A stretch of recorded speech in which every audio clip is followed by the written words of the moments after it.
सुस्वागतम माननीय प्रधानमंत्री जी, आपकी गरिमामय उपस्थिति के लिए।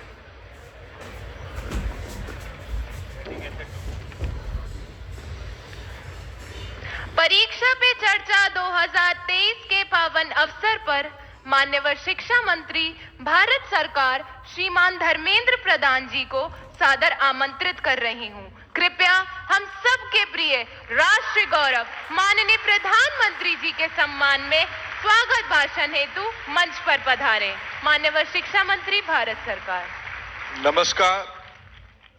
परीक्षा पे चर्चा की 6th एडिशन पे मैं माननीय प्रधानमंत्री जी को देश की शिक्षा जगत की ओर से स्वागत करता हूं, आभार प्रकट करता हूं। वो कुछ घंटे हमारे बीच में बिताएंगे। देश की सभी प्रांतों से, सभी यूनियन टेरिटरी से आए हुए बच्चे आज दूरसंचार के माध्यम से टेक्नोलॉजी प्लेटफॉर्म पे दुनिया की सभी कोने से इस कार्यक्रम को देखने वाले विद्यार्थी, अभिभावक, शिक्षक, शिक्षा प्रेमी, मैं सभी को स्वागत करता हूं। और यहाँ इस कार्यक्रम में उपस्थित सभी पार्टिसिपेंट, सभी शिक्षक, सभी अधिकारियों को भी स्वागत करता हूं। मित्रों, परीक्षा पे चर्चा एक जन आंदोलन का रूप ले चुका है।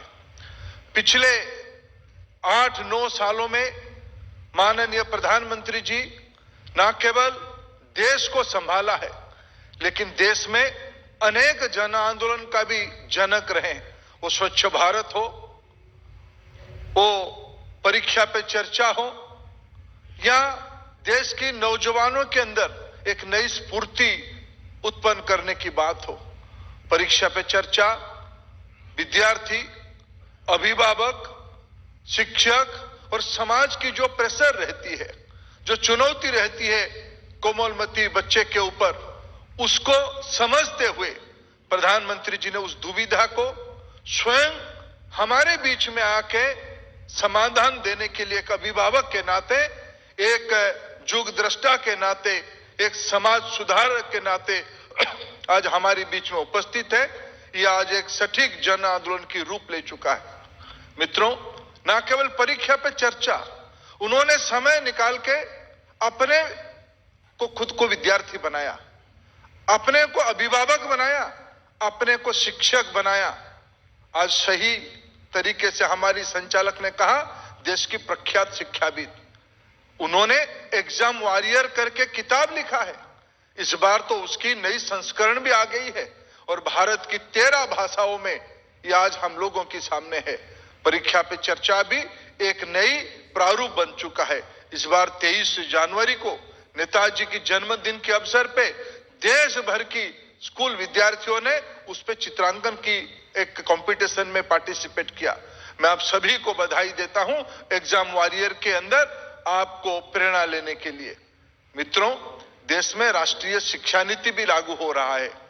परीक्षा पे चर्चा, एग्जाम वॉरियर, ये सहजता धीरे धीरे विद्यार्थियों को 21वीं सदी के लिए तैयार करने के लिए प्रधानमंत्री जी की सपना है। भारत की विद्यार्थी न केवल भारत की विषयों के बारे में चिंता करे, लाइव जैसे जन आंदोलन को विश्व में प्रधानमंत्री जी ने शुरू किया। पर्यावरण, विश्व की अर्थनीति, विश्व में टेक्नोलॉजी, ये भारत की बच्चों के द्वारा निर्मित होकर दुनिया की समस्या की समाधान बने, इसी अपेक्षा एनईपी में माननीय प्रधानमंत्री जी ने रखा है। परीक्षा पे चर्चा, एग्जाम वॉरियर, एनईपी, ये एक सिक्के की अनेक पहलू है। मैं ऐसे ही एक भव्य कार्यक्रम में हम सभी लोग एकत्रित हुए हैं। इस कार्यक्रम में कुछ समय प्रधानमंत्री बच्चों के साथ, देश की बच्चों के साथ खुद कुछ समय बिताएं। मैं माननीय प्रधानमंत्री जी को मंच पे सादर आमंत्रित करता हूं।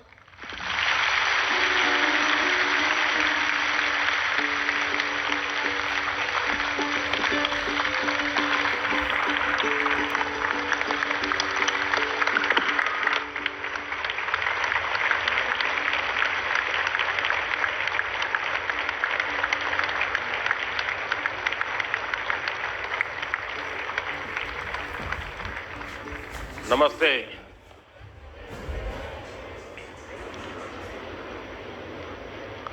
शायद इतनी ठंड में पहली बार परीक्षा पे चर्चा हो रही है। आमतौर पर फरवरी में करते हैं, लेकिन अब विचार आया कि आप सबको 26 जनवरी का भी लाभ मिले।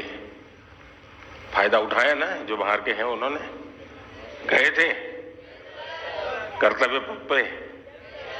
कैसा लगा? बहुत अच्छा लगा। अच्छा, घर जाके क्या बताएंगे? कुछ नहीं बताएंगे। अच्छा साथियों, समय ज्यादा लेता नहीं हूं मैं, लेकिन मैं इतना जरूर कहूंगा कि परीक्षा पे चर्चा मेरी भी परीक्षा है।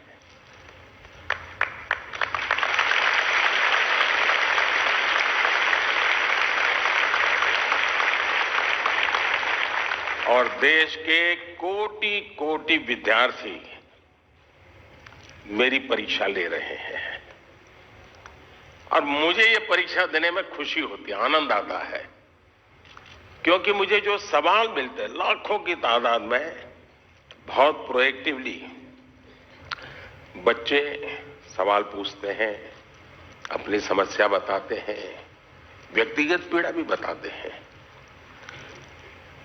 मेरे लिए बड़ा सौभाग्य है कि मेरे देश का युवा मन क्या सोचता है, किन उलझनों से गुजरता है, देश से उसकी अपेक्षाएं क्या है, सरकारों से उसकी अपेक्षाएं क्या है, उसके सपने क्या है, संकल्प क्या है। यानी सचमुच में मेरे लिए ये बहुत बड़ा खजाना है। और मैं तो मेरी सिस्टम को कहा हुआ है कि इन सारे सवालों को इकट्ठा करके रखिए। कभी 10-15 साल के बाद मौका मिलेगा तो उसको सोशल साइंटिस्टों के द्वारा उसका एनालिसिस करेंगे। और पीढ़ी बदलती जाती है, वैसे स्थितियां जैसे बदलती जाती हैं, वैसे उनके सपने, उनके संकल्प, उनकी सोच कैसे बहुत माइक्रो तरीके से बदलती है, इसका एक बहुत बड़ा थीसिस शायद ही इतना सैंपल किसी के पास नहीं होगा जी तक। आप लोग मुझे सवाल पूछ करके भेजते हैं। चलिए, लंबी बातें नहीं करते हैं। मैं चाहूंगा कि कहीं से शुरू करें, ताकि हर बार मेरे पर एक शिकायत आती है कि साहब ये कार्यक्रम बहुत लंबा चलता है। आपका क्या मत है? लंबा चलता है? लंबा चलना चाहिए? अच्छा, मुझे और कोई काम करना नहीं है। अच्छा ठीक है, आप ही के लिए हूं। बताइए क्या करेंगे? कौन पहले पूछते हैं? दुनिया को बदलने की तमन्ना हो अगर, दुनिया को बदलने की तमन्ना हो अगर, दुनिया को नहीं खुद को बदलना सीखे। माननीय प्रधानमंत्री जी, आपका प्रेरक एवं ज्ञानवर्धक उद्बोधन सदैव हमें सकारात्मक ऊर्जा एवं विश्वास से भर देता है। आपके बृहद अनुभव एवं ज्ञानपूर्ण मार्गदर्शन की हम सब उत्सुकता से प्रतीक्षा कर रहे हैं। माननीय, आपके आशीर्वाद एवं अनुमति से हम इस कार्यक्रम का शुभारंभ करना चाहते हैं।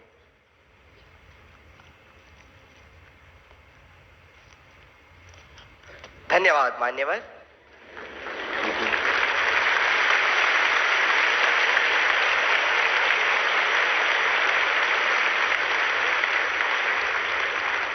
माननीय प्रधानमंत्री जी, अपनी समृद्ध सांस्कृतिक विरासत और स्थापत्य सौंदर्य के लिए प्रसिद्ध शहर मदुरई से अश्विनी एक प्रश्न पूछना चाहती है।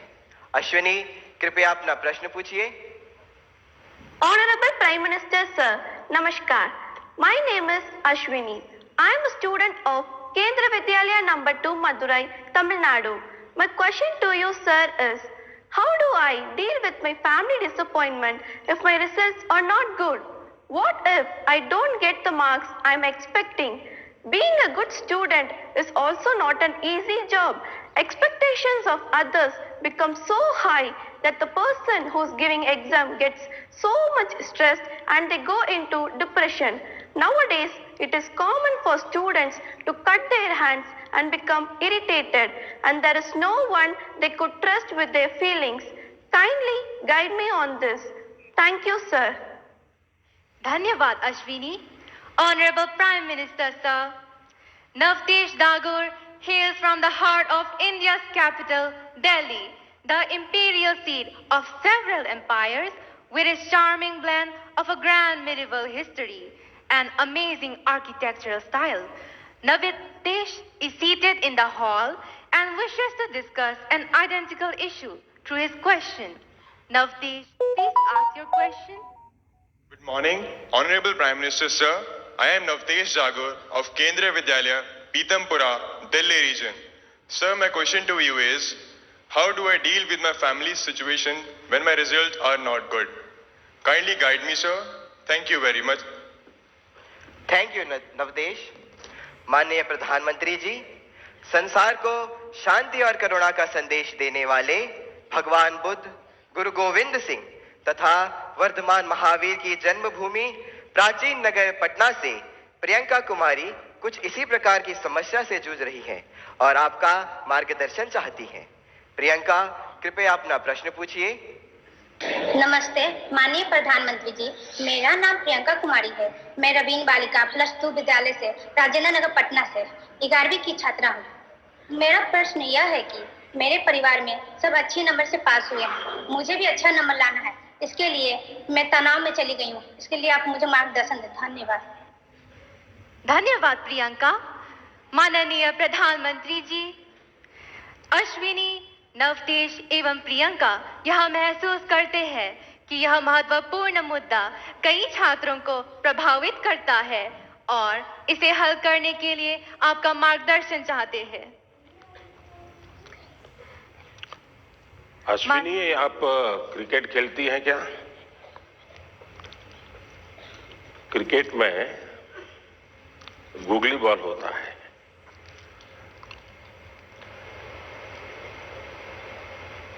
निशाना एक होता है, दिशा दूसरी होती है।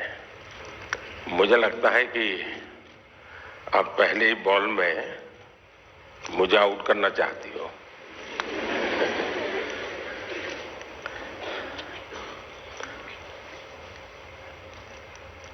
अगर परिवार के लोगों के आपके से बहुत अपेक्षाएं होना बहुत स्वाभाविक है और उसमें कुछ गलत भी नहीं है, लेकिन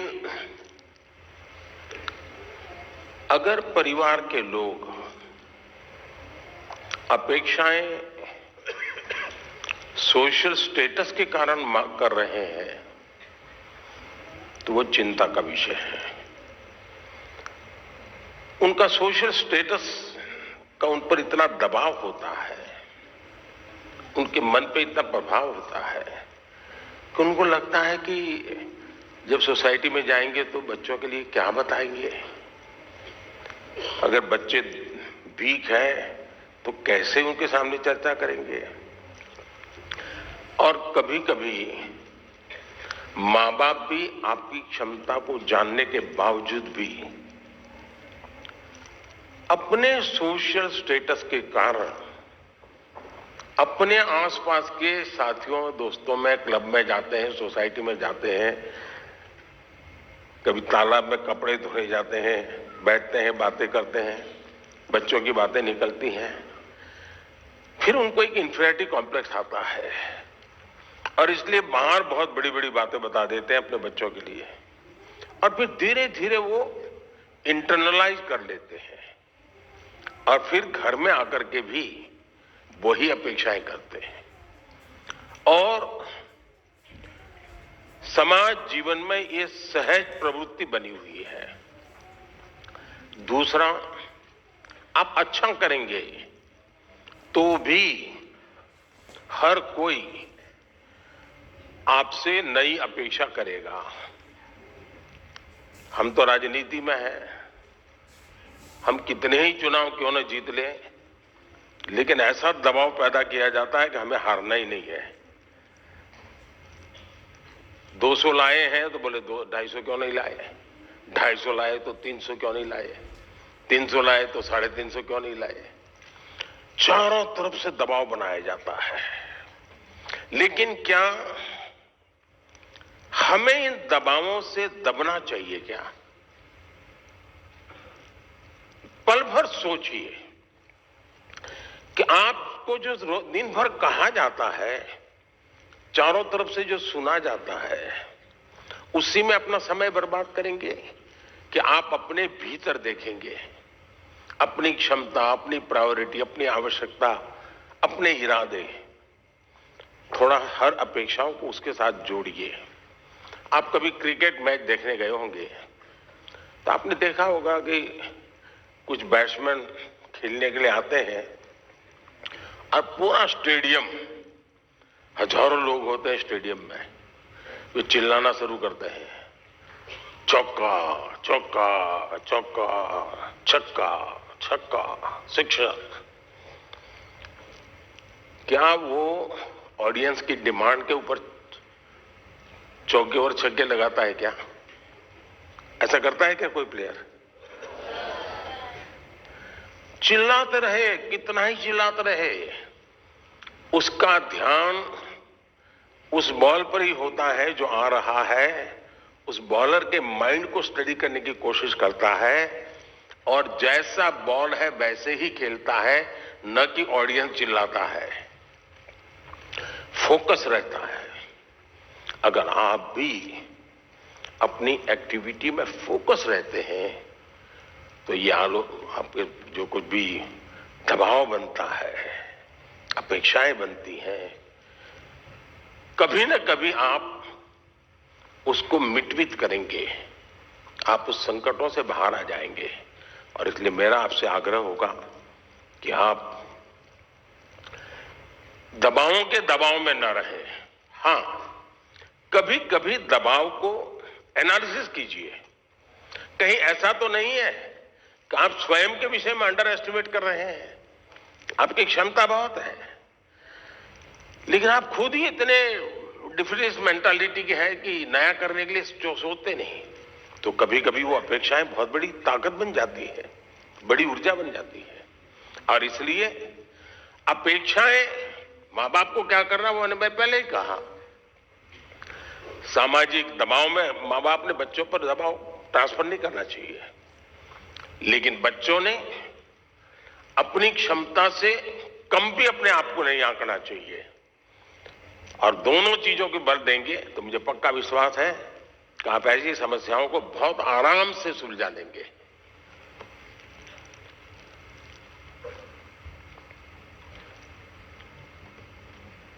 कहां गए एंकर?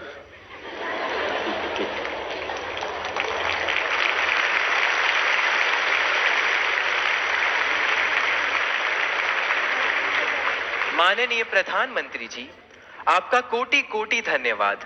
आपके प्रेरक वचनों से अभिभावकों का अपने बच्चों के लिए समझने का मार्ग मिला है। मान्यवर के दबाव में न रहे, हम गांठ बांधकर परीक्षा में उत्साह बनाए रखेंगे। आपका धन्यवाद। माननीय प्रधानमंत्री जी, चंबा प्रकृति के अनछुए सौंदर्य को समेटे भारत के पेरिस के रूप में प्रसिद्ध पर्वतीय नगर है। चंबा हिमाचल प्रदेश से आरुषि ठाकुर आभासी माध्यम से हमसे जुड़ रही हैं। आरुषि, कृपया अपना प्रश्न पूछे। माननीय प्रधानमंत्री जी, नमस्कार। मेरा नाम आरुषि ठाकुर है और मैं केंद्रीय विद्यालय बनीखेत ढलौजी, जिला चंबा की कक्षा 11वीं की छात्रा हूँ। माननीय, मेरा आपसे यह प्रश्न है कि परीक्षा के दौरान जो बात मुझे सबसे ज्यादा परेशान करती है वह यह है कि मैं पढ़ाई कहाँ से शुरू करूँ।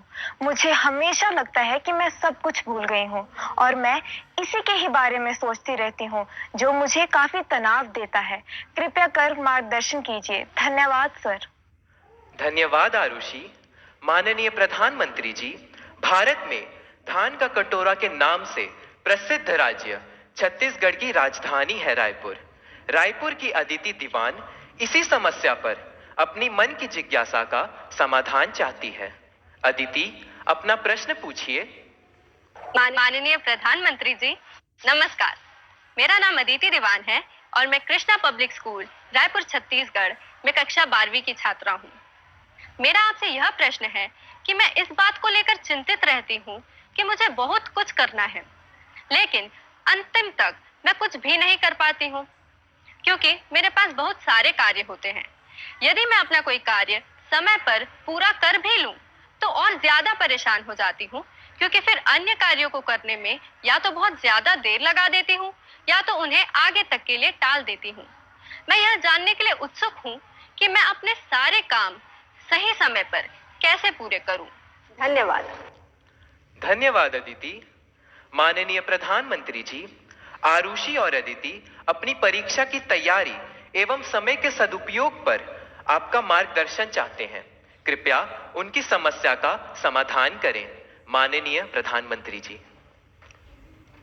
देखिए, सिर्फ परीक्षा के लिए ही नहीं, वैसे भी जीवन में टाइम मैनेजमेंट के प्रति हमें जागरूक रहना चाहिए। परीक्षा और नो परीक्षा, आपने देखा होगा काम का ढेर क्यों हो जाता है। काम का ढेर इसलिए हो जाता है समय पर उसको किया नहीं इसलिए। और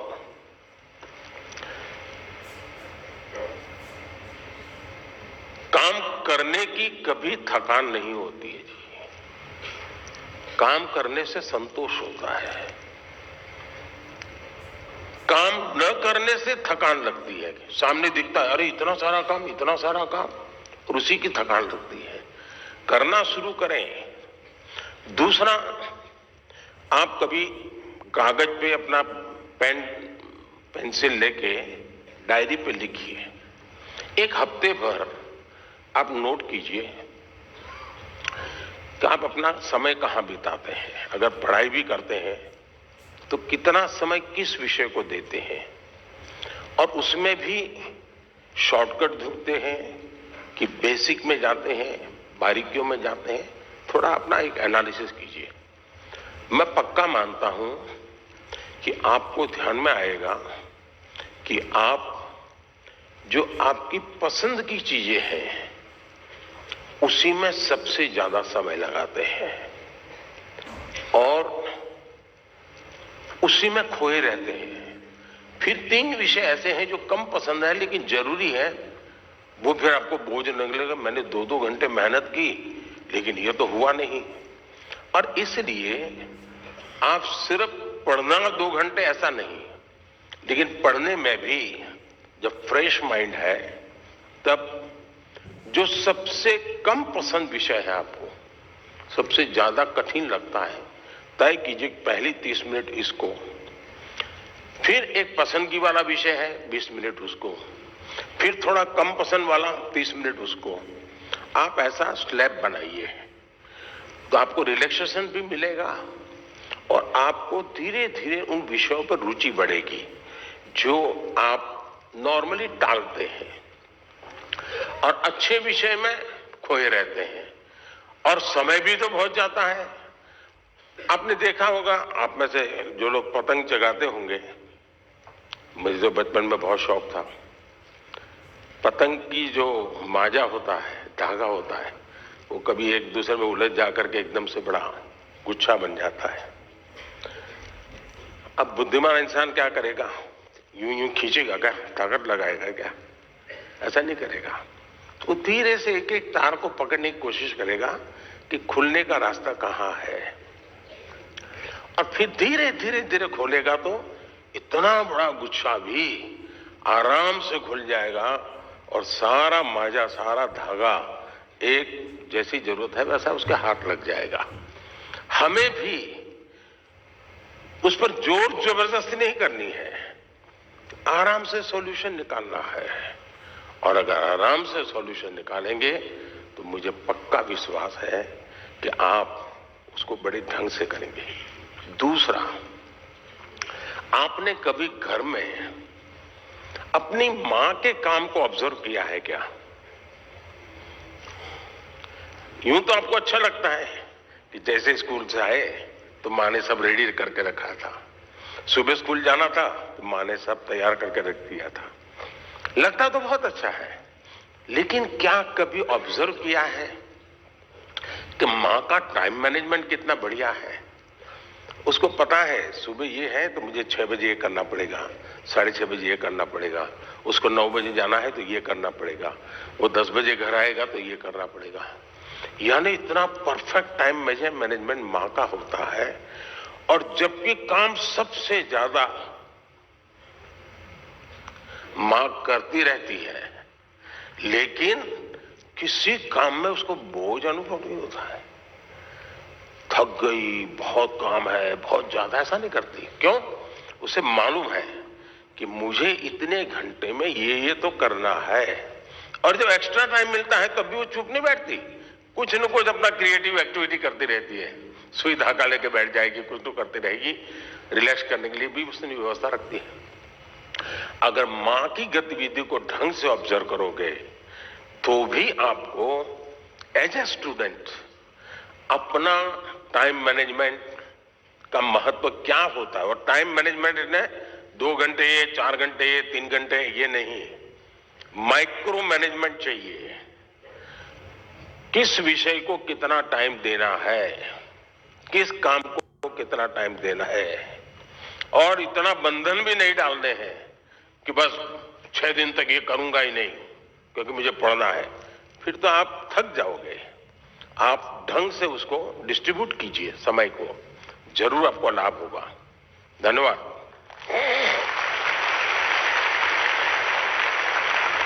Thank you, Honorable Prime Minister, sir, for guiding us to be methodical and systematic in order to be an effective student.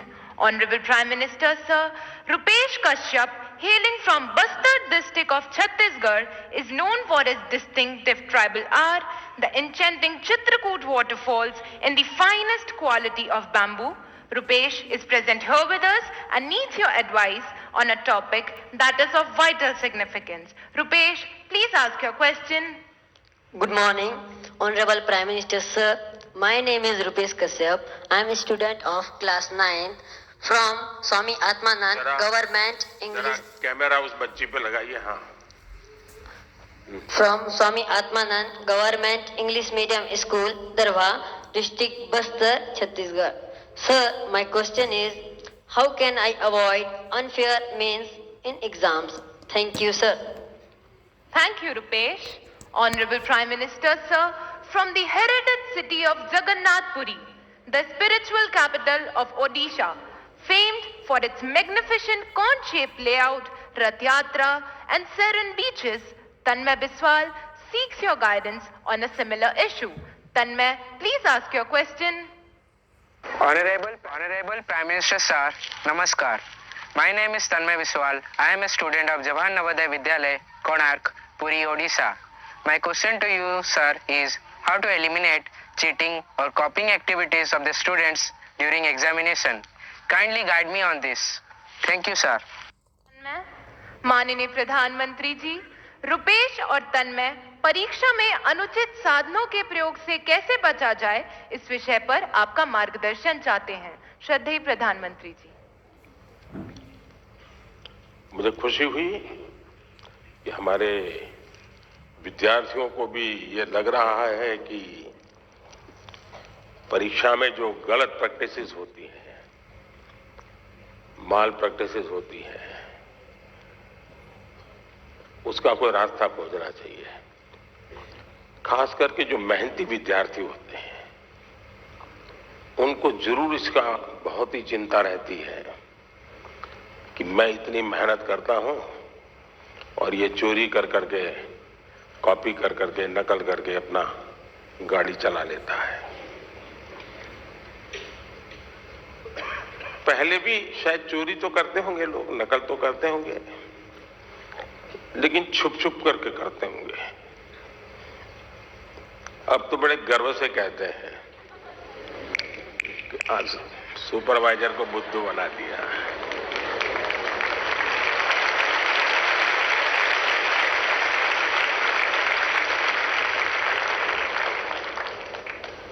ये जो मूल्यों में बदलाव आया है वो बहुत खतरनाक है और इसलिए समाज एज सच ये हम सबको सोचना होगा। दूसरा अनुभव आया है कि कुछ स्कूल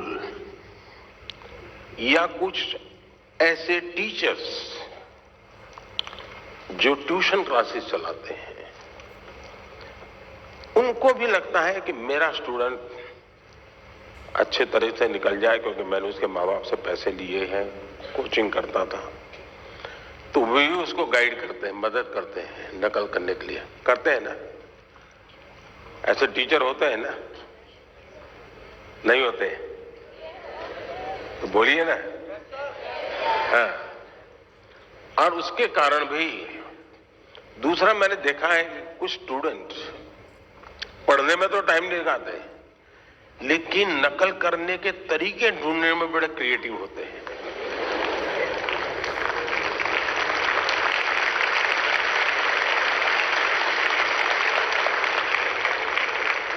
उसमें घंटे लगा देंगे, वो कापली बनाएंगे तो उसमें छोटे छोटे छोटे अक्षरों की बनाएंगे।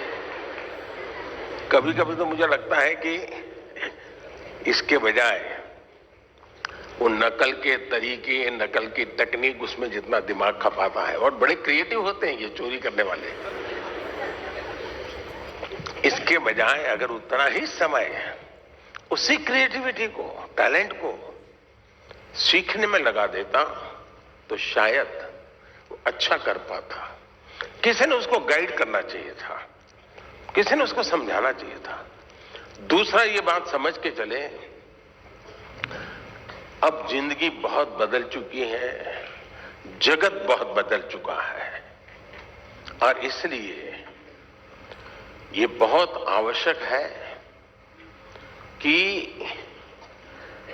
एक एग्जाम से निकले मतलब जिंदगी निकल गई, ये संभव नहीं है जी। आज आपको डगर डगर हर जगह पे कोई इनको एग्जाम देनी पड़ती है। कितनी जगह पे नकल करोगे जी? और इसलिए जो नकल करने वाला है वो शायद एक आध दो एग्जाम को तो निकल जाएगा, लेकिन जिंदगी कभी पार नहीं कर पाएगा।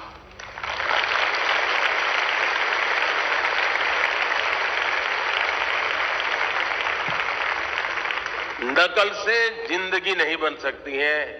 हो सकता है एग्जाम में मार्क्स इधर उधर करके ले आए, लेकिन कहीं न कहीं तो क्वेश्चनेबल होगा ही, और इसलिए ये वातावरण हमको बनाना होगा कि एक आध एग्जाम में तुमने नकल की,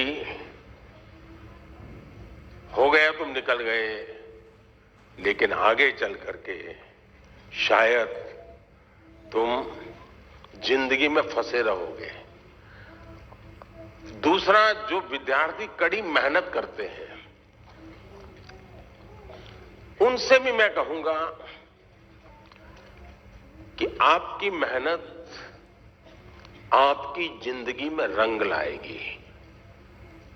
हो सकता है कोई ऐसा ही फालतू 2-4 मार्क्स आपसे ऊपर ले जाएगा, लेकिन वो कभी भी आपकी जिंदगी की रुकावट नहीं बन पाएगा। आपके भीतर की जो ताकत है,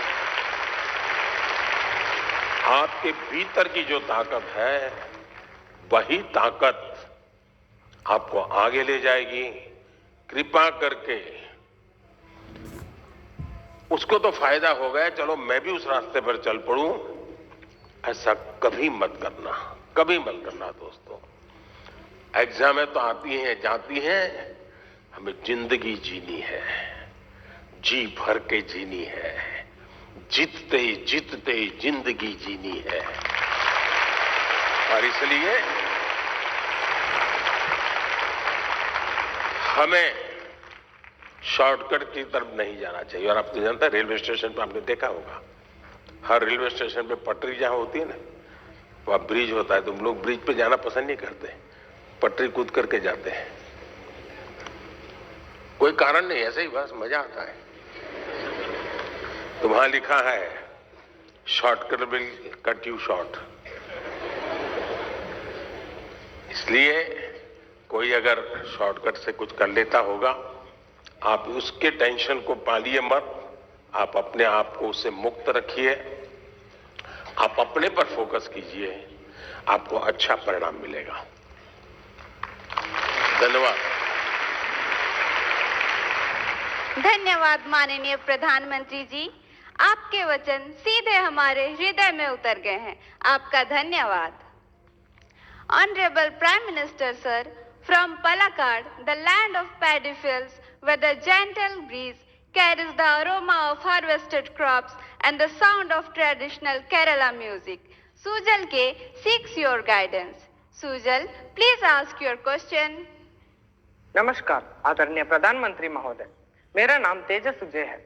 मैं 9वीं कक्षा में केंद्रीय विद्यालय कंजीकोट एर्नाकुलम संभाग का छात्र हूँ। मेरा प्रश्न यह है, हार्डवर्क और स्मार्ट वर्क में से कौन सा वर्क जरूरी है? क्या अच्छी परिणामों के लिए दोनों जरूरी हैं? कृपया अपना मार्गदर्शन दीजिए। धन्यवाद श्रीमान। Thank you, Sujal. Honorable Prime Minister sir. क्या सवाल था उनका? क्या पूछ रहे थे? सर, हार्ड वर्क के बारे में। हार्ड वर्क और स्मार्ट वर्क। हार्ड वर्क और smart work. Thank you sir.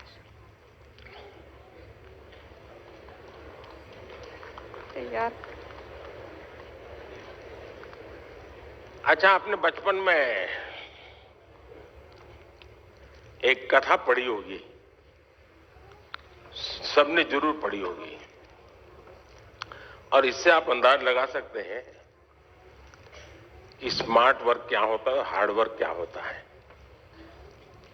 हम बचपन में थे तो एक कथा सुना पढ़ाते थे कि एक घड़े में पानी था, पानी जरा गहरा था और एक कौवा पानी पीना चाहता था, लेकिन अंदर वो पहुंच नहीं पाता था।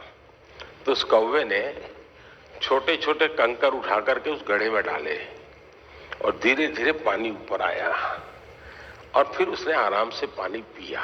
सुना है ये कथा? अब इसको आप क्या कहेंगे, हार्ड वर्क कहेंगे कि स्मार्ट वर्क कहेंगे?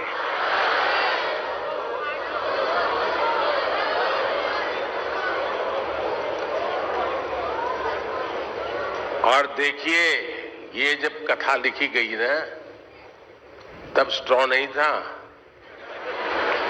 वरना एक कौवा बाजार में जाके स्ट्रॉ लेके आता। देखिए, कुछ लोग होते हैं जो हार्ड वर्क ही करते रहते हैं, कुछ लोग होते हैं जिनके जीवन में हार्ड वर्क का नामो निशान नहीं होता है, कुछ लोग होते हैं जो हार्डली स्मार्ट वर्क करते हैं, और कुछ लोग होते हैं जो स्मार्टली हार्ड वर्क करते हैं।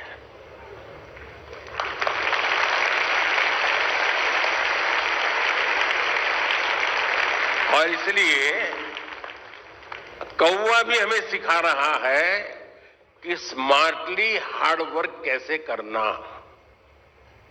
और इसलिए हमें हर काम को, पहले काम को बारीकी से समझिए। कुछ लोग हो गए, आपने देखा होगा कि चीजों को समझने के बजाय सीधा ही अपनी बुद्धि अपनाना शुरू कर देते हैं, फिर ढेर सारी मेहनत करे, परिणाम मिलता ही नहीं है। मुझे याद है, मैं बहुत पहले ट्राइबल बेल्ट में काम करता था, तो मुझे काफी इंटीरियर में जाना था। तो किसी ने हमें, उस जमाने की जो पुरानी जीप होती थी, उसने व्यवस्था की कि आप उसको लेके जाइए। अब सुबह हम कोई 5:30 बजे निकलने वाले थे, लेकिन हमारी जीप चली नहीं रही थी। हम अब ढेर सारी कोशिशें की, धक्के मारे, ये किया, दुनिया भर का हार्ड वर्क किया, लेकिन हमारी जीप नहीं चली। 7, साढ़े 7 बज गए तो एक मैकेनिक को बुलाया। अब मैकेनिक ने मुश्किल से 2 मिनट लगाया होगा और 2 मिनट में उसने सीख दिया। और फिर वो कहे साहब 200 रुपये देने पड़ेंगे। मैंने कहा यार 2 मिनट का 200 रुपया?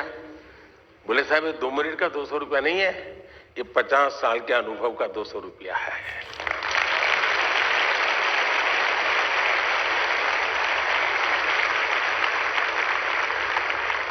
अब हम हार्ड वर्क कर रहे थे, जीप नहीं चल रही थी। उसने स्मार्टली थोड़े से बोल्ट टाइट करने थे, हार्डली उसको 2 मिनट लगा होगा जी, गाड़ी चल गई। कहने का तात्पर्य यह है कि हर चीज बड़ी मेहनत मजदूरी से करेंगे तो होगा ऐसा आपने देखा होगा। पहलवान जो होते हैं, जो खेल कूद की दुनिया के लोग होते हैं, उसको कौन सा खेल से वो जुड़ा हुआ है, उस खेल में उसको किस मसल्स की जरूरत होती है। जो ट्रेनर होता है उसको मालूम है। अब जैसे विकेट कीपर होगा तो विकेट कीपर को ऐसे ही झुक करके घंटों तक खड़े रहना होता है। अब हमें क्लास में कुछ गलत किया और टीचर कान पकड़ के नीचे बिठा देते हैं, ऐसे हाथ पैर में अंदर डाल के, तो कितना दर्द होता है कि नहीं होता है? एक तो साइकोलॉजिकल भी होता है, फिजिकल भी होता है कि पैर ऐसे करके कान पकड़ के बैठना होता है। तकलीफ होती है ना। लेकिन ये जो विकेट कीपर होता है ना, उसकी ट्रेनिंग का हिस्सा होता है, उसको घंटों तक ऐसे खड़ा रखते हैं ताकि धीरे धीरे उसके वो मसल मजबूत हो जाए ताकि वो विकेट कीपर के नाते अच्छा काम करे। बॉलर होता है तो उसको उस विधा की जरूरत नहीं है, उसको दूसरी विधा की जरूरत है, तो उसको वो करवाते हैं। और इसलिए हमें भी जिस चीज पे जरूरत है वहीं फोकस करना चाहिए जो हमारे लिए उपयोगी है। हर चीज प्राप्त करने की कोशिश से मेहनत बहुत लगेगी, हाथ पर ऊंचे करते रहो, दौड़ते रहो, टिकना करो, फलाना करो। जनरल हेल्थ के लिए, फिटनेस के लिए ठीक है, लेकिन अगर मुझे अचीव करना है तो उन स्पेसिफिक एरियाज को मुझे एड्रेस करना होगा। और ये जिसको समझ होती है वो परिणाम भी देता है। अगर बॉलर है और उसके ये मसल्स ठीक नहीं है तो कहां बॉलिंग कर पाएगा, कितनी ओवर कर पाएगा। जो लोग वेट लिफ्टिंग करते हैं उनके अलग प्रकार के मसल्स को मजबूत करना होता है। हार्ड वर्क तो वो भी करते हैं लेकिन वो स्मार्टली हार्ड वर्क करते हैं, और स्मार्टली हार्ड वर्क करते हैं तब जाकर के परिणाम मिलता है। बहुत बहुत धन्यवाद। Thank you, Honorable Prime Minister, sir, for your insightful guidance on choosing consistent hard work in our lives. माननीय प्रधानमंत्री जी, गुरु द्रोणाचार्य के नाम से विख्यात साइबर सिटी हरियाणा के प्रसिद्ध औद्योगिक नगर गुरुग्राम की छात्रा जोविता पात्रा सभागार में उपस्थित है और आपसे प्रश्न पूछना चाहती है। जोविता, कृपया अपना प्रश्न पूछिए। Namaskar, Honorable Prime Minister Sir. My name is Jovita Patra and I am a student of class 10th of Jawahar Navodaya Vidyalaya, Gurugram, Haryana. It's my privilege and great honor to participate in the Pariksha Pe Charcha 2023. Honorable Prime Minister Sir, my question to you is, being an average student, how can I focus on my studies? Kindly guide me on this issue. Thank you, sir. धन्यवाद जोविता। माननीय प्रधानमंत्री जी, जोविता पात्रा एक average student आपसे exam में कैसे बेहतर करे इसके बारे में आपसे मार्गदर्शन चाहते हैं। कृपया उनका मार्गदर्शन करें। माननीय प्रधानमंत्री जी। सबसे पहले तो मैं आपको बधाई देता हूं कि आपको पता है कि आप एवरेज हैं।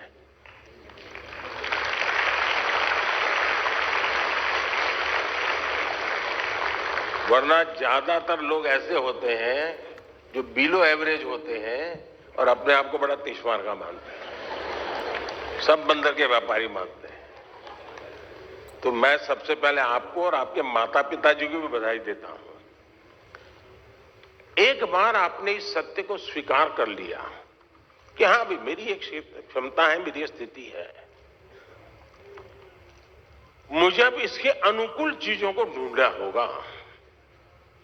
मुझे बहुत बड़े तीसमार का बनने की जरूरत नहीं है। हम अपने सामर्थ्य को जिस दिन जानते हैं ना, तो हम सबसे बड़े सामर्थ्यवान बन जाते हैं। जो लोग खुद के सामर्थ्य को नहीं जानते हैं, उनको सामर्थ्यवान बनने में बहुत सारी रुकावटें आती है। इसलिए इस स्थिति को जानना, ये अपने आप में ईश्वर ने आपको शक्ति दी है, आपके टीचर से शक्ति दी है, आपके परिवार ने शक्ति दी है। और मैं तो चाहूंगा हर मां बाप से, आप बच्चों का सही मूल्यांकन कीजिए। उनको उनके अंदर हीन भावना पैदा होने मत दीजिए, लेकिन सही मूल्यांकन कीजिए। कभी कभी आप लोग उसको कोई बहुत बड़ी महंगी चीज लानी है, तो आप आराम से उसको कहें, नहीं भैया अपने घर की इतनी ताकत नहीं है, ये चीज हम नहीं ला पाएंगे, ऐसा करो 2 साल इंतजार करो। उसमें कुछ बुरा नहीं है। अगर आप घर की स्थिति के संबंध में बच्चे से एनालिसिस करते हैं तो उसमें कुछ बुरा नहीं है।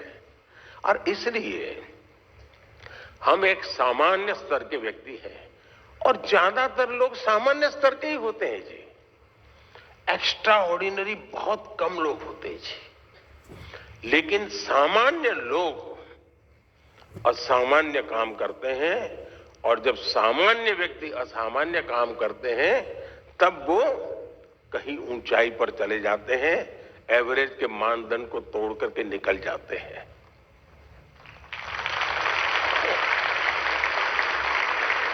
और इसलिए हमें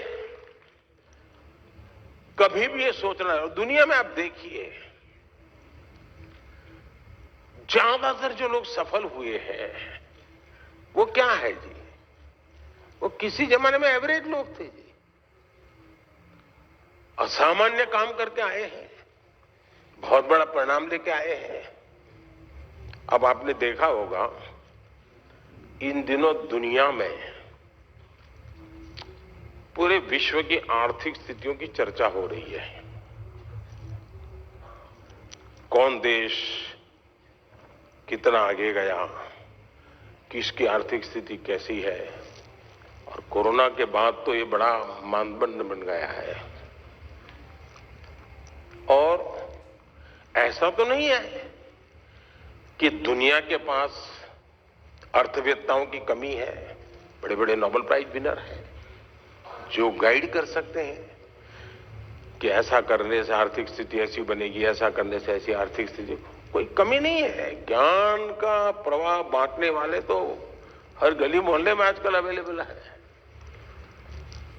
और कुछ विद्वान भी अवेलेबल है जिन्होंने बहुत कुछ किया है। लेकिन हमने देखा है कि भारत आज दुनिया में आर्थिक जो तुलनात्मक हो रहा है, भारत को एक आशा की किरण के रूप में देखा जा रहा है।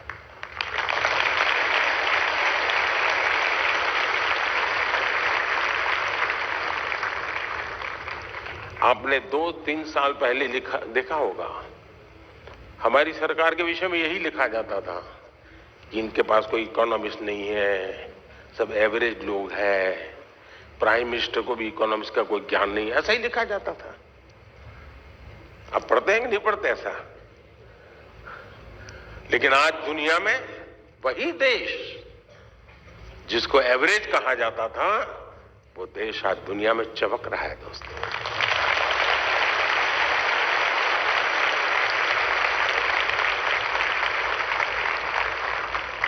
और इसलिए हम इस प्रेशर में न रहे दोस्तों कि आप एक्स्ट्रा ऑर्डिनरी नहीं है, और दूसरी बात, आप एवरेज भी होंगे आपके भीतर कुछ न कुछ तो एक्स्ट्राऑर्डिनरी होगा ही होगा। और जो एक्स्ट्राऑर्डिनरी है उनके भीतर भी कुछ न कुछ एवरेज होगा। हर एक के पास ईश्वर ने एक अभूतपूर्व क्षमता दी होती है, बस आपको उसको पहचानना है, उसको खाद पानी डालना है, आप बहुत तेजी से आगे निकल जाएंगे, ये मेरा विश्वास है। धन्यवाद। Thank you, Honorable Prime Minister, sir, for your wonderful encouragement to make many students and Indians feel valued and cherished. Honorable Prime Minister, sir, Mannat Bajwa hails from the capital city of Chandigarh, famed for its remarkable blend of urban planning with modern architecture and the scenic rock garden of the legendary Nek Chand. She seeks your guidance on a fundamental issue that affects many students like her. Mannat, please ask your question. माननीय प्रधानमंत्री जी, नमस्कार। मेरा नाम मन्नत बाजवा है। मैं Saint Joseph Senior Secondary School की छात्रा हूँ। मेरा आपसे प्रश्न यह है कि जब मैं अपने आप को आप जैसे प्रतिष्ठित स्थान पर रखकर कल्पना करती हूँ, जहाँ भारत जैसे देश को चलाना, जहाँ इतनी बड़ी जनसंख्या है और जहाँ अपनी राय रखने वालों की बहुतायत है, आपके बारे में नकारात्मक राय रखने वाले लोग भी हैं। क्या वह आपको प्रभावित करते हैं? यदि हाँ करते हैं, तो आप आत्मसंदेह की भावना से कैसे उभरते हैं? मैं इसमें आपसे मार्गदर्शन चाहती हूँ। धन्यवाद श्रीमान। Thank you, Mannat. Honorable Prime Minister, sir, Astami Sen resides in South Sikkim, an area famous for its tea gardens, breathtaking beauty, and tranquil, undisturbed, snow-clad Himalayas. She also requests your directions on identical matter that needs to be addressed. Astami, please ask your question. माननीय प्रधानमंत्री जी, नमस्कार। मेरा नाम अष्टमी सेन है। मैं कक्षा 11वीं की छात्रा डीएवी पब्लिक स्कूल रंगित नगर दक्षिण सिक्किम से हूँ। मेरा प्रश्न आपसे ये है कि जब विपक्ष और मीडिया आपकी आलोचना करते हैं तो आप कैसे इनका सामना करते हैं, जबकि मैं अपने अभिभावकों की शिकायतों एवं निराशाजनक बातों का सामना नहीं कर पाती हूँ। कृपया मेरा मार्गदर्शन कीजिए। धन्यवाद श्री। थैंक यू अष्टमी। माननीय प्रधानमंत्री जी, राष्ट्रपिता महात्मा गांधी, सरदार पटेल और स्वामी दयानंद सरस्वती जैसे महापुरुषों की जन्मभूमि गुजरात की कुमकुम प्रताप भाई सोलंकी आभासी माध्यम से जुड़ रही हैं और इसी तरह की दुविधा में है। कुमकुम आपसे मार्गदर्शन चाहती है। कुमकुम, कृपया अपना प्रश्न पूछिए।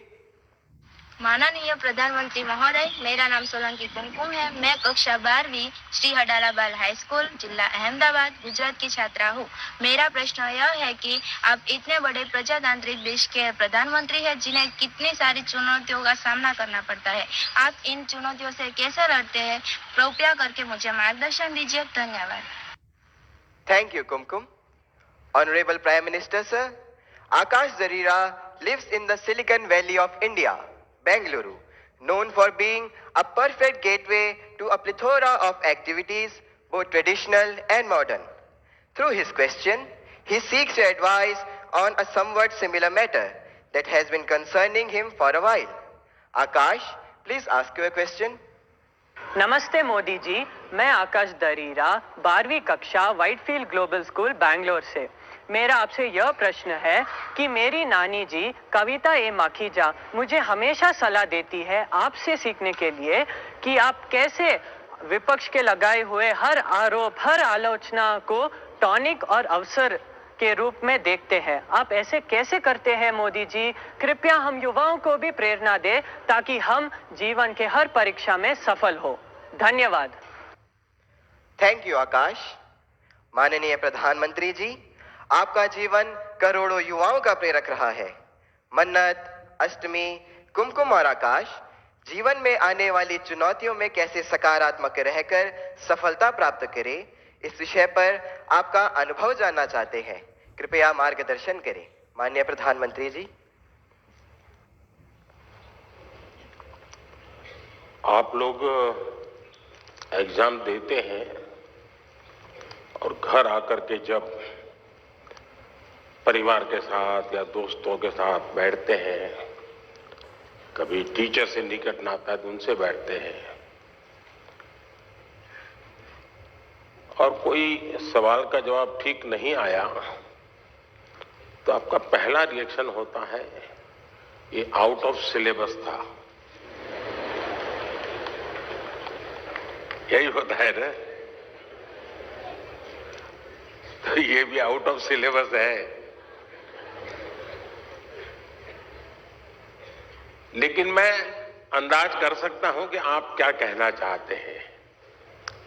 अगर आपने मुझे न जोड़ा होता तो शायद आप अपनी बात को और ढंग से कहना चाहते होंगे, लेकिन शायद आपको मालूम है कि आपके परिवार वाले भी सुन रहे हैं, तो ऐसा खुल करके बोलने में खतरा है। इसलिए बड़ी चतुराई से आपने मुझे अंदर लपेट लिया है।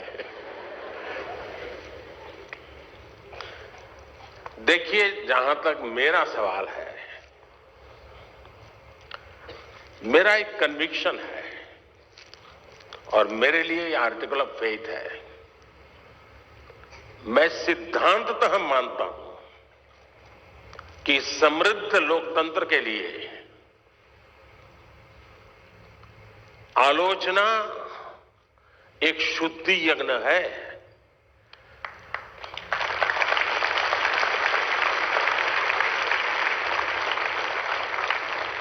आलोचना ये समृद्ध लोकतंत्र की पूर्व शर्त है, और इसलिए आपने देखा होगा टेक्नोलॉजी में ओपन सोर्स टेक्नोलॉजी होती है, मालूम है ना? ओपन सोर्स होता है, उसमें सब लोग अपनी अपनी चीजें डालते हैं, और ओपन सोर्स टेक्नोलॉजी के माध्यम से ये अलाउ किया जाता है कि देखिए भी हमने किया है, हम यहां जाकर के अटके हैं, हो सकता है कुछ कमियां होगी, तो लोग उसके अंदर अपने अपने टेक्नोलॉजी को इंसर्ट करते हैं, और काफी लोगों के प्रयास से वो एकदम से समृद्ध एक सॉफ्टवेयर बन जाता है। ये ओपन सोर्स आजकल बहुत ही ताकतवर एक इंस्ट्रूमेंट माना जाता है। उसी प्रकार से कुछ कंपनियां अपनी प्रोडक्ट को मार्केट में रखती है और चैलेंज करती है कि उसमें जो कमियां हैं वो दिखाएगा, उसको हम इनाम देंगे। बाउंड सिस्टम की व्यवस्था खड़ी हुई है। इसका मतलब ये हुआ कि हर कोई चाहता है कि कमियां जो हो उससे मुक्ति का रास्ता कोई इंगित करे तो होगा ना। लेकिन कभी कभी क्या होता है, आलोचना करने वाला कौन है उस पर सारा मामला सेट हो जाता है। जैसे मान लीजिए आप यहां स्कूल के अंदर फैंसी ड्रेस कंपटीशन है और आपने बड़े चाव से बढ़िया फैंसी ड्रेस पहन करके गए, और आपका प्रिय दोस्त है, एकदम प्रिय दोस्त, जिसकी बात आपको हमेशा अच्छी लगती है, वो कहेगा यार तुमने ऐसा क्या पहना, ये अच्छा नहीं लग रहा है। तो आपका एक रिएक्शन होगा।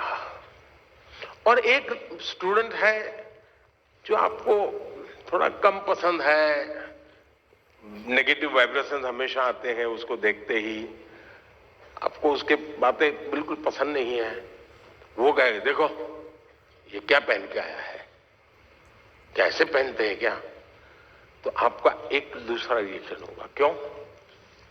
जो अपना है वो कहता है तो आप उसको पॉजिटिव लेते हैं उस आलोचना को, लेकिन जो आपको पसंद नहीं है वो वही कह रहा है, लेकिन आपको गुस्सा आता है, तू कौन होता है, मेरी मर्जी। ऐसा ही होता है ना। उसी प्रकार से आप आलोचना करने वाले आदतन करते रहते हैं, तो उनको एक बक्से में डाल दीजिए, दिमाग खपाइए मत ज्यादा, क्योंकि उनका इरादा कुछ और है। अब घर में आलोचना होती है क्या? मैं समझता हूं कुछ गलती हो रही है। घर में आलोचना नहीं होती है, ये दुर्भाग्य का विषय है। आलोचना करने के लिए माँ बाप को भी बहुत अध्ययन करना पड़ता है, आपको ऑब्जर्व करना पड़ता है, आपके टीचर को मिलना पड़ता है, आपके दोस्तों की आदतें जाननी पड़ती है, आपकी दिनचर्या को समझना करना पड़ता है, आपको फॉलो करना पड़ता है, आपका मोबाइल फोन पर कितना टाइम जा रहा है, स्क्रीन पर कितना टाइम जा रहा है, सारा बहुत बारीकी से कुछ न बोलते हुए माँ बाप ऑब्जर्व करते हैं। फिर कभी आप किस अच्छे मूड में होते हैं वो देखते हैं, और जब अच्छे मूड में होते हैं, अकेले होते हैं, तब प्यार से वो कहते हैं, अरे यार देख बेटे, तुझ में इतनी क्षमता है, इतना सामर्थ्य है, देख तेरी शक्ति यहाँ क्यों जा रही है। तो वो सही जगह पे वो रजिस्टर होता है, वो आलोचना काम आ जाए। लेकिन आजकल माँ बाप को टाइम नहीं है, वो आलोचना नहीं करते, टोका टोकी करते हैं। और जो गुस्सा आपको आता है ना, वो टोका टोकी का आता है। कुछ भी करो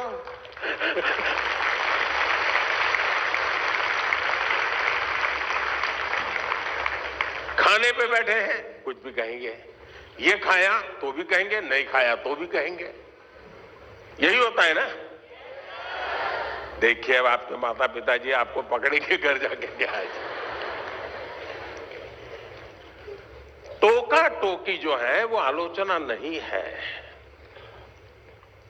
अब मां बाप से मैं आग्रह करूंगा कि कृपा करके आप अपने बच्चों की भलाई के लिए ये टोका टोकी के चक्कर से बाहर निकलिए।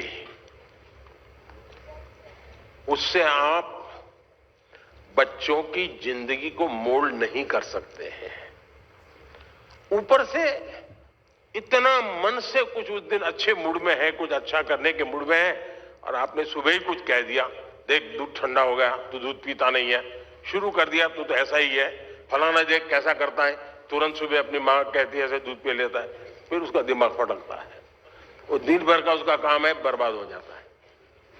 और इसलिए अब आप देखिए, हम लोग पार्लियामेंट में, कभी आप लोग पार्लियामेंट का डिबेट देखते होंगे, पार्लियामेंट का जो टीवी है, कुछ लोग बहुत ही अच्छी तैयारी करके आते हैं पार्लियामेंट में अपनी स्पीच देने के लिए, लेकिन स्वभाव से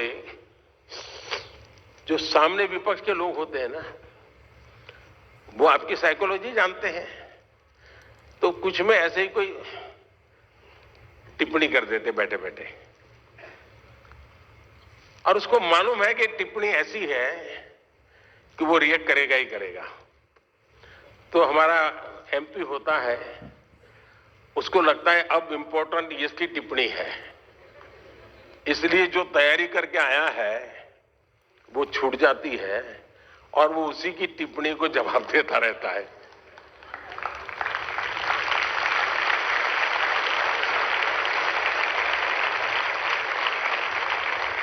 और अपना पूरी बर्बादी कर देता है।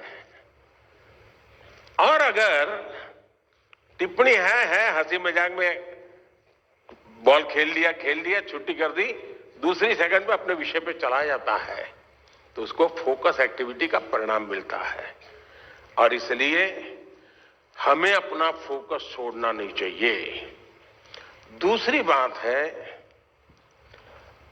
देखिए आलोचना करने के लिए बहुत मेहनत करनी पड़ती है, बहुत अध्ययन करना पड़ता है, उसका एनालिसिस करना पड़ता है, कंपैरिजन करनी पड़ती है, भूतकाल देखना पड़ता है, वर्तमान देखना पड़ता है, भविष्य देखना पड़ता है, बड़ी मेहनत करनी पड़ती है, तब जाके आलोचना संभव होती है। और इसलिए आजकल शॉर्टकट का जमाना है। ज्यादातर लोग आरोप करते हैं, आलोचना नहीं करते हैं।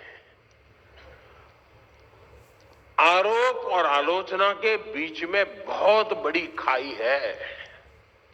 हम आरोपों को आलोचना न समझे। आलोचना तो एक प्रकार से वो न्यूट्रिएंट है जो हमें समृद्ध करता है। आरोप वो चीजें हैं जिसको हमने आरोप लगाने वालों को गंभीरता से लेने की जरूरत नहीं है, समय बर्बाद की जरूरत नहीं है, लेकिन आलोचना को कभी लाइट नहीं लेना चाहिए। आलोचना को हमेशा मूल्यवान समझना चाहिए। वो हमारी जिंदगी को बनाने के लिए बहुत काम आती है। और अगर हम ईमानदार हैं, हमने प्रामाणिक सत्यनिष्ठा से काम किया है, समाज के लिए काम किया है, निश्चित मकसद के लिए काम किया है, तो आरोपों की बिल्कुल परवाह मत कीजिए दोस्तों। मैं समझता हूं आपकी एक बहुत बड़ी ताकत बन जाएगी। बहुत बहुत धन्यवाद।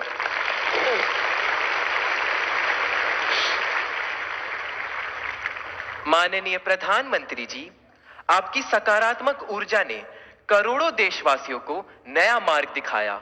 आपका धन्यवाद। माननीय प्रधानमंत्री जी, तालों के शहर भोपाल के दीपेश अहिरवार आभासी माध्यम से हमसे जुड़े हुए हैं एवं माननीय प्रधानमंत्री जी से प्रश्न पूछना चाहते हैं। दीपेश, कृपया अपना प्रश्न पूछे। माननीय प्रधानमंत्री जी नमस्कार, मेरा नाम दीपेश अहिरवार है। मैं शासकीय उच्चतर माध्यमिक विद्यालय अहमदाबाद भोपाल का कक्षा 10वीं का छात्र हूँ। आजकल बच्चों में काल्पनिक खेल और इंस्टाग्राम की लत एक सामान्य सी बात हो गई है। ऐसे समय में हम अपनी पढ़ाई पर कैसे ध्यान केंद्रित करें? माननीय सर, मेरा आपसे यह प्रश्न है कि हम बिना ध्यान भटकाए अपनी पढ़ाई पर कैसे ध्यान केंद्रित करें? मैं इस संबंध में आपसे मार्गदर्शन चाहता हूँ। धन्यवाद। धन्यवाद दीपेश। माननीय प्रधानमंत्री जी, अदिताभ गुप्ता का प्रश्न इंडिया टीवी द्वारा चुना गया है। अदिताभ हमसे आभासी माध्यम से जुड़े रहे हैं। अदिताभ, अपना प्रश्न पूछिए। मेरा नाम अदिताभ गुप्ता है। मैं 10th क्लास में पढ़ता हूँ। जैसे कि टेक्नोलॉजी बढ़ती जा रही है, वैसे भी हमारी डिस्ट्रैक्शन जो है वो और ज़्यादा बढ़ती जा रही है। हमारा फोकस पढ़ाई पे कम होता है और सोशल मीडिया पे ज़्यादा होता है। तो मेरा आपसे ये सवाल है कि हम पढ़ाई पे कैसे फोकस करें और सोशल मीडिया पे कम करें, क्योंकि आपके टाइम पे इतनी ज़्यादा डिस्ट्रैक्शंस नहीं होती थी जितनी अभी हमारे टाइम पे है। धन्यवाद अदिताभ। Honorable Prime Minister Sir, the next question comes from Kamakshi Rai on a subject that is central to many students. Her question has been selected by Republic TV. Kamakshi, please ask your question. Greetings, Prime Minister and everyone. I am Kamakshi Rai, studying in class 10th from Delhi. My question to you is, what are the different ways that can be adopted by a student to not easily get distracted during their exam times? Thank you. धन्यवाद कामाक्षी। माननीय प्रधानमंत्री जी, इस प्रश्न का चुनाव जी TV द्वारा किया गया है। मनन मित्तल हमसे आभासी माध्यम से जुड़े हैं। मनन, कृपया अपना प्रश्न पूछिए।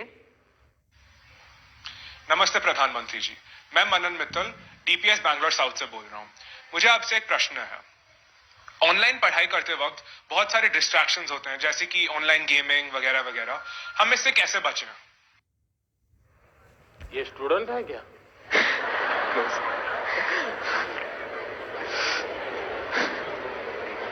वो गैजेट में खोते रहते होगे। धन्यवाद मनन। माननीय प्रधानमंत्री जी, दीपेश, अदिताभ, कामाक्षी एवं मनन परीक्षा में आने वाले व्यवधान पर और इससे कैसे बाहर निकले, इस विषय पर आपसे मार्गदर्शन चाहते हैं। कृपया मार्गदर्शन करें माननीय प्रधानमंत्री जी।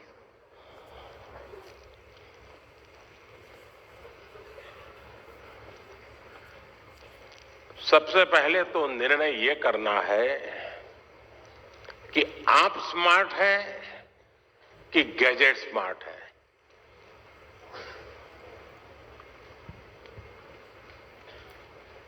कभी कभी तो लगता है कि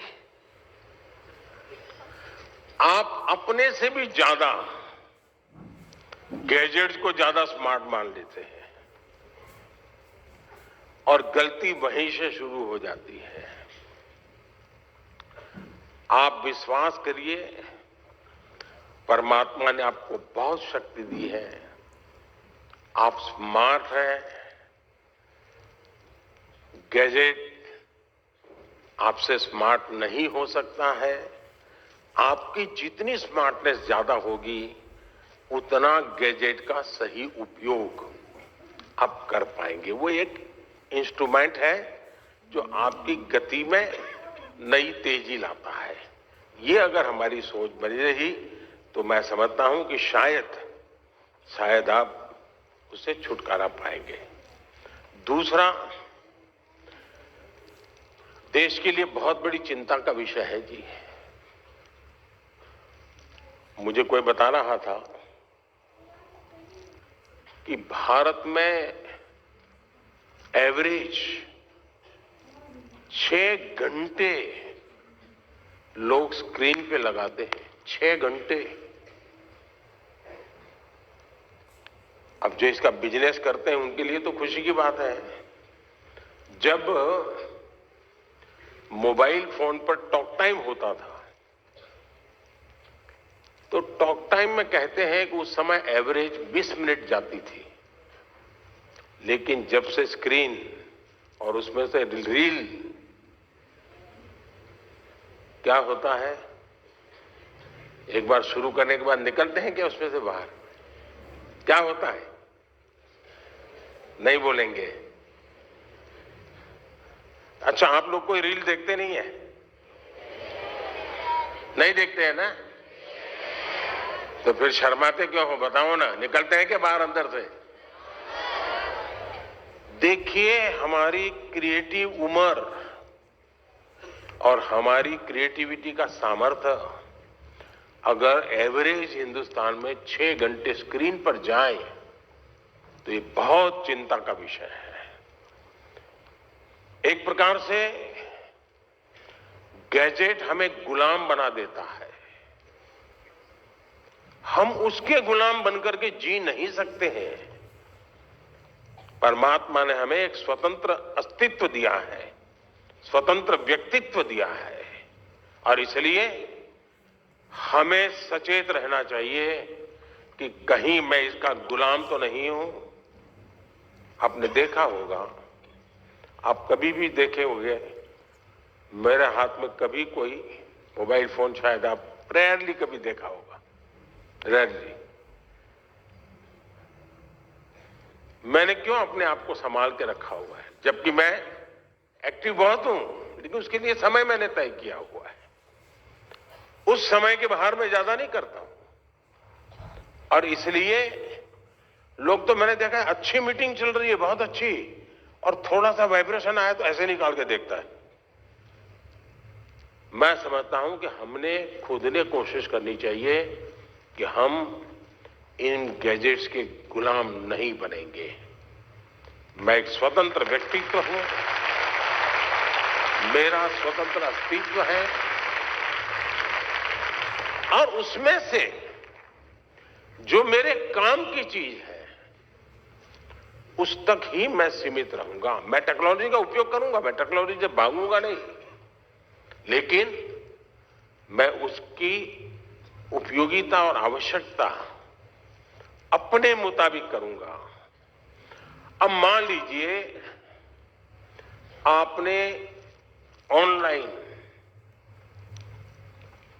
डोसा बनाने की बढ़िया रेसिपी पढ़ ली, घंटा लगा दिया, कौन कौन से इंग्रेडिएंट्स होते हैं वो भी कर लिया, पेट भर जाएगा क्या? भर जाएगा क्या? नहीं भरेगा ना? उसके लिए तो डोसा बना के खाना पड़ेगा ना। और इसलिए गैजेट जो परोसता है वो आपको पूर्णता नहीं देता है।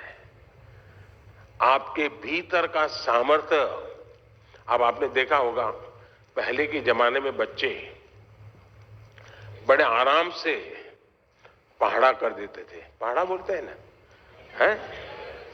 और बड़े आराम से बोलते थे। और मैंने देखा है कि जो भारत के बच्चे विदेश जाते थे ना, तो विदेश के लोगों को बड़ा आश्चर्य होता था कि ये कैसे इतना पहाड़ा बोल देता है। अब उसको कुछ लगता नहीं था। अब आप देखिए धीरे धीरे क्या हाल हो गया है। हमें पहाड़ा बोलने वाला बच्चा ढूंढना पड़ता है। क्यों? उसको अब आ गया है, हो गया। यानी हम अपनी क्षमता खो रहे हैं। हमें अपनी क्षमता खोए बिना क्षमता को आगे बढ़ाना, ये हमें कॉन्शियसली प्रयास करना पड़ेगा। अदरवाइज धीरे धीरे धीरे करके वो विधा खत्म हो जाएगी। हमारी कोशिश होनी चाहिए कि हम अपने आप को लगातार टेस्ट करते रहें, मुझे ये आता है कि नहीं आता है। वरना तो आजकल तो आर्टिफिशियल इंटेलिजेंस के इतने प्लेटफॉर्म आए हैं कि आपको कुछ करने की जरूरत नहीं है। उस प्लेटफॉर्म पे जाकर के चैट पर चले जाएंगे तो आपको दुनिया भर की चीजें बता करके दे देता है वो। अब तो गूगल से भी एक स्टेप आगे चला गया है। अगर आप उसमें फंस गए तो आपकी क्रिएटिविटी खत्म हो जाएगी। और इसलिए मेरा तो आग्रह रहेगा कि आप दूसरा, हमारे यहां आरोग्य का जो शास्त्र है पुरातन भारत में आरोग्य का, उसमें उपवास की परंपरा होती है कि कुछ जरा ऐसा लगता है तो ऐसा करो, आप फास्टिंग करो। कुछ हमारे देश में कुछ रिलीजियस रिचुअल्स में भी होता है फास्टिंग करो। अब वक्त बदल चुका है तो मैं आपको कहूंगा, क्या आप हफ्ते में कुछ दिन या दिन में कुछ घंटे ये टेक्नोलॉजी का फास्टिंग कर सकते हैं क्या? कि उतने घंटे उसकी तरफ जाएंगे ही नहीं।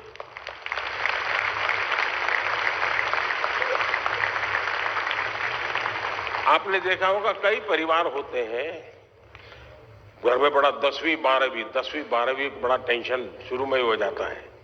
सारे कार्यक्रम तय करते हैं परिवार वाले, नहीं भाई अगली साल कुछ नहीं है, वो 10वीं में है, वो अगली साल कुछ नहीं है, वो 12वीं में है। ऐसा ही चलता है घर में। और फिर टीवी पे भी कपड़ा लगा देते हैं, हाँ नो टीवी, क्यों? एग्जाम है, 10वीं की एग्जाम है, 12वीं की एग्जाम है। अगर हम इतने जागरूक होकर के टीवी पर तो पर्दा लगा देते हैं, लेकिन क्या हम स्वभाव से तय कर सकते हैं कि सप्ताह में एक दिन मेरा डिजिटल फास्टिंग होगा, नो डिजिटल डिवाइस, मैं किसी को हाथ नहीं लगाऊंगा। उसमें से जो फायदा होता है उसको ऑब्जर्व कीजिए, धीरे धीरे धीरे आपको उसका समय बढ़ाने का मन करेगा। उसी प्रकार से हमने देखा है कि परिवार हमारे तो छोटे होते जा रहे हैं और परिवार भी इस डिजिटल दुनिया में फंस रहे हैं। एक ही घर में माँ, बेटा, बहन, भाई, पापा सब रह रहे हैं और एक ही कमरे में वो उसको व्हाट्सएप कर रहा है। मैं आपकी एक बात बता रहा हूं ना, माँ भी पापा को व्हाट्सएप करेगी। देखा होगा आपने, घर में सब बैठे हैं साथ में, लेकिन हर अपने मोबाइल में खोया हुआ है। वो उधर देख रहा है, ये इधर देख रहा है। यही हो गया है ना। मुझे बताइए परिवार कैसे चलेगा जी? पहले तो बस में, ट्रेन में जाते थे तो लोग गप्पे मारते थे। अब अगर कनेक्टिविटी मिल गई तो पहला काम यही, जैसे दुनिया भर का काम उन्हीं के पास है, उनके बिना दुनिया रुक जाने वाली है। ये जो बीमारियां हैं, इस बीमारियों को हमें पहचानना होगा। हम अगर इन बीमारियों को पहचानेंगे तो हम बीमारियों से मुक्त हो सकते हैं। और इसलिए मेरा आग्रह है, घर में भी क्या आप एक एरिया तय कर सकते हैं क्या? परिवार में जाके आज ही तय कीजिए, एक एरिया तय करिए। ये एरिया जो है नो टेक्नोलॉजी जोन, मतलब वहां टेक्नोलॉजी को एंट्री नहीं मिलेगी। वहां आना है घर के उस कोने में तो मोबाइल वहां रखते आओ और वहां आराम से बैठेंगे, बातें करेंगे। No technology zone. घर के अंदर भी एक कोना बना दीजिए, जैसे देवघर होता है ना, भगवान का मंदिर एक अलग होता है कोने में, वैसा ही बना दीजिए। भाई इस कोने में आना है, चलो आप मोबाइल बाहर रख आओ, यहां ऐसे बैठो। आप देखिए धीरे धीरे आपको जीवन जीने का आनंद शुरू होगा। आनंद अगर शुरू होगा तो आप उसकी गुलामी में से बाहर आओगे। बहुत बहुत धन्यवाद।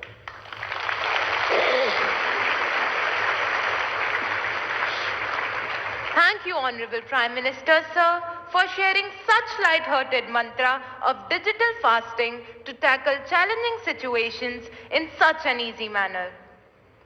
माननीय प्रधानमंत्री जी, हिमालय पर्वतमाला में स्थित प्राकृतिक सौंदर्य से भरपूर यूनियन टेरिटरी जम्मू से निदा हमसे आभासी